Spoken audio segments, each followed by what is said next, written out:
You are listening to Viewpoints from PlaceCloud.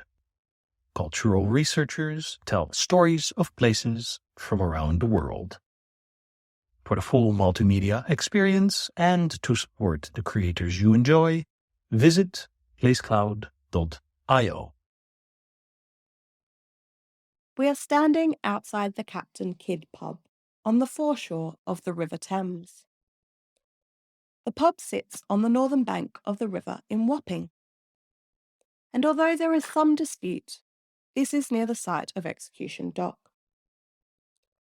Through studying old maps of London, it is clear that the part of the river where these executions were carried out is certainly situated close by.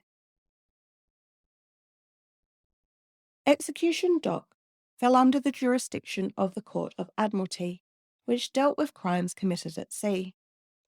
Many smugglers, pirates, and mutineers were dispatched at the site, and many ended up being hanged in chains along the Thames and even further afield to ports and towns along the coastline. The Court of Admiralty has a long history, but it was during the 17th and 18th century that it grew in influence and impact. At Execution Dock, hanging days were carried out slightly differently to those at Tyburn and other execution sites. Individuals were transported from Newgate Prison or other prisons in a similar procession as the famous Newgate to Tyburn journey. A silver oar was held aloft at the forefront of the convoy. When they reached Execution Dock, those sentenced to die were hanged on the shore at low water mark. Here they were meant to be left until three tides had washed over them. After this, dependent on the crime they had been hanged for, their remains were either passed to their family and friends for interment, taken by authorities for interment, passed to surgeons for anatomy demonstrations. Occasionally they were buried unceremoniously near the site of execution, or they were displayed in chains, rather in iron cages, upon a gibbet.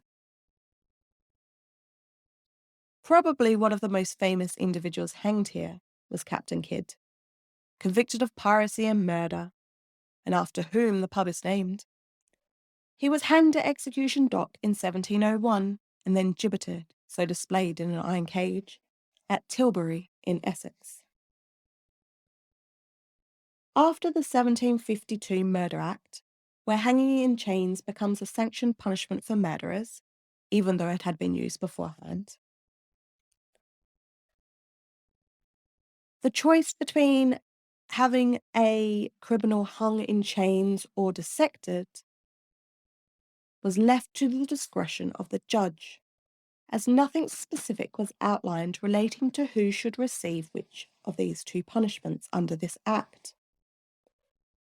The Court of Admiralty seems to have favoured hanging in chains over dissection. This appears to relate to their concern with the visibility of the punishment. What did it matter if sailors were anatomized, if the visual impact of such would not have been apparent to passing ships?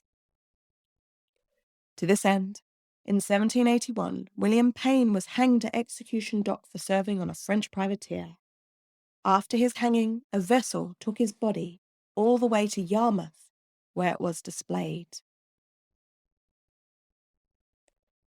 Execution Dock was a site located offshore in the River Thames, as the Admiralty held no territorial jurisdiction over the land. Hanging days drew vast crowds. Many hired boats to experience the executions up close. These events were social occasions, and far more like Tyburn hanging days than has been acknowledged.